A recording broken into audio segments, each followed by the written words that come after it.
शिवराज्याभिषेक सोहळा आणि अहिल्यानगरमधील कर्जत येथे पिंपळवाडी येथे आपण जो व्यवसायाचं नवीन दालन बसलेलं आहे. काय सांगाल, आज आपला वाढदिवस आहे. खरं तर माझा वाढदिवस हा 2 जून ला असतो, परंतु 2 जूनला मी कुठेतरी एका कामामध्ये व्यस्त असल्यामुळे मला वाढदिवसासाठी वेळ देता आला नाही. म्हणून आज शिवराज्याभिषेक सोहळ्याचा या ठिकाणी औचित्य साधून वाढदिवसही साजरा करण्याचा प्रयत्न माझ्या टीमने आणि माझ्या कुटुंबातील लोकांनी व्यक्तींनी या ठिकाणी तो केला. या पार्श्वभूमीवरती मी आपल्याला एवढं सांगू इच्छितो की छत्रपती शिवाजी महाराजांची प्रेरणा घेऊन आम्ही या ठिकाणी उद्योगामध्ये उतरलेलो आहोत. आणि उद्योगामध्ये उतरत असताना शहरी भागामध्ये उद्योग विस्तारण्यासाठी काही अडचणी असतात.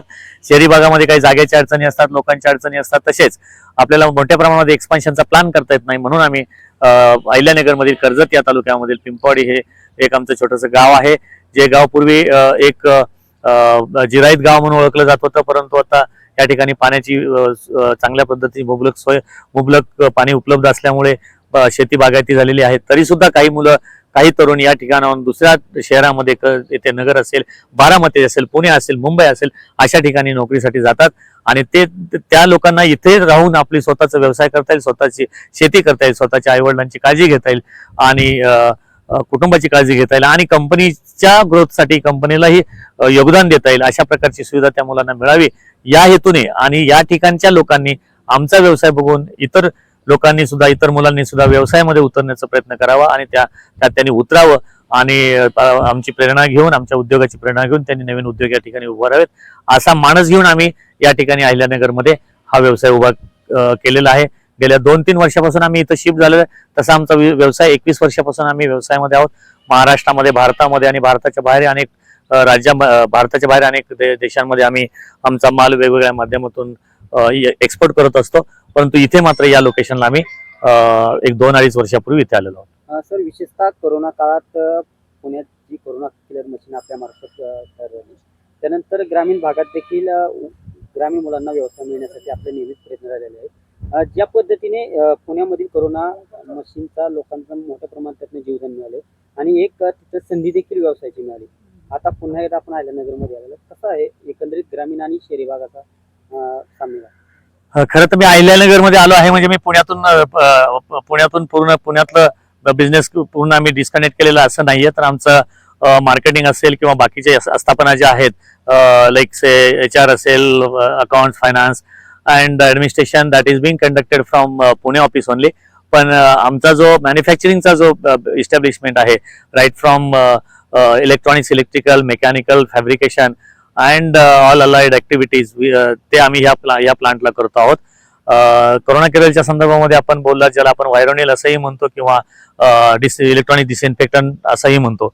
आपल्याला माहित आहे की आपल्यापैकी बरेच पत्रकार लोक साक्षीदार होते त्या काळामध्ये. त्याच वेळेस आपले बरे 1-2 पत्रकारही त्याच्यामध्ये दगावले होते आणि त्या सगळ्या मोहिमेमध्ये आम्ही असताना आम्हाला असं वाटत होतं कुठेतरी आपल्या ज्ञानाचा फायदा, आपल्या विज्ञानाचा फायदा ह्या कोरोनाचं संकट दूर करण्यासाठी आपल्याला झाला पाहिजे. आणि तसा प्रयत्न आम्ही आणि आमच्या टीमने केला.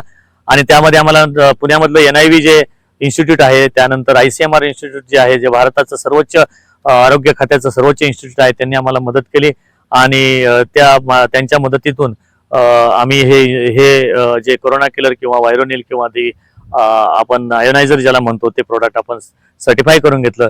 ते सर्टिफिकेशन केल्यानंतर आपल्याला मी सांगू इच्छितो की आम्ही सर्वसाधारण 25,000 ते 30,000 ठिकाणी हे मशीन बसवलं. भारताच्या बाहेर आम्ही त्या काळामध्ये ते एक्सपोर्ट पण केलं आणि इतक्या लोकांना त्या मशीनचा फायदा आम्ही मिळवून देऊ शकलो. आम्हाला असा सार्थ अभिमान आहे की कमीत कमी एका मशीनच्या मागे एक माणसाचा जरी मृत्यू आम्ही वाचवला असेल तर आम्ही जवळजवळ 25,000 ते 30,000 लोकांचे मृत्यू त्या कोरोना काळाच्या ज्यावेळेस तो कोरोना होता त्या कोरोना काळात आम्ही त्यांचे मृत्यू वाचवण्याचा प्रयत्न आम्ही केला. त्याचा मला, माझ्या टीमला सार्थ अभिमान आहे आणि विशेषतः माझ्या टीमचा तर मला मनापासून अभिमान आहे. व्यवसाय करत असताना सर, एकंदरीत आपण समाजात मोठ्या प्रमाणात त्या दिवशी बारामतीमध्ये मुख्यमंत्री अजितदादा यांनी आपली स्तुती देखील केली. सायकल देखील वाटलं, विशेषतः अपंग लोकांना मोठ्या प्रमाणात सायकल वाटल्या. कसं हे साध्य?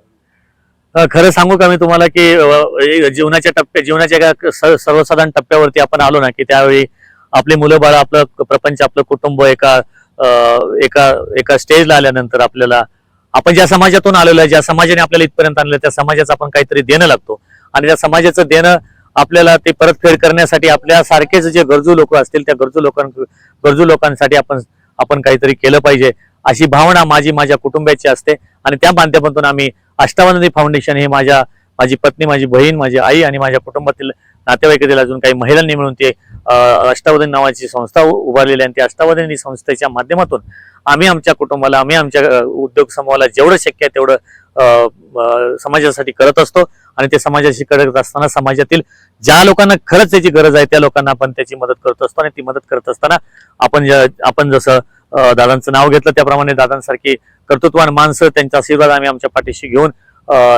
त्यांच्या माध्यमातून काही लोकांना आम्ही शोधत असतो आणि त्यांच्याकडे लोक जात असतात मदत मागायला, तेव्हा आम्ही त्यांना सांगतो की ठीक आहे, अशी लोक जर आपल्याकडे आले तर आम्हालाही कळवा, आम्ही तुमच्या कार्यामध्ये काय हातभार लावू शकतो का, अशा प्रकारची ती मदत आम्ही लोकांना करतो. ग्रामीण भागातला एक युवक पुण्यासारख्या ठिकाणी जातो, एक मोठा उद्योगपती होतो आणि परत आपल्या मातीशी नाळ जोडण्यासाठी किंवा येथील युवकांना नोकरी संधी देण्यासाठी पुन्हा येथे एक व्यवसायाचं दालन उभारतो. काही युवकांना नक्की तुम्ही आव्हान कराल की आपण देखील मोठं होऊ शकतो, सगळं करू शकतो, तुमच्या अजून काय? खरं तर प्रत्येकाची नीड हे असं म्हणतात की necessity and need is the mother of hard work. Like तुम्हाला जर गरजच असेल तर तुम्ही हार्डवर्क कराल आणि गरज नसेल तर तुम्ही हार्डवर्क करा नाही. आणि हार्डवर्क करून फक्त नोकरी करून मला नाही वाटत की तुम्ही बरंच काही आयुष्यामध्ये अचीव्ह करू शकता. तर तुम्हाला खऱ्या अर्थाने छोट्या मोठ्या व्यवसायामध्ये उतरलं पाहिजे आणि तो छोटा मोठा व्यवसाय तो मोठ्या स्वरूपात झाला पाहिजे आणि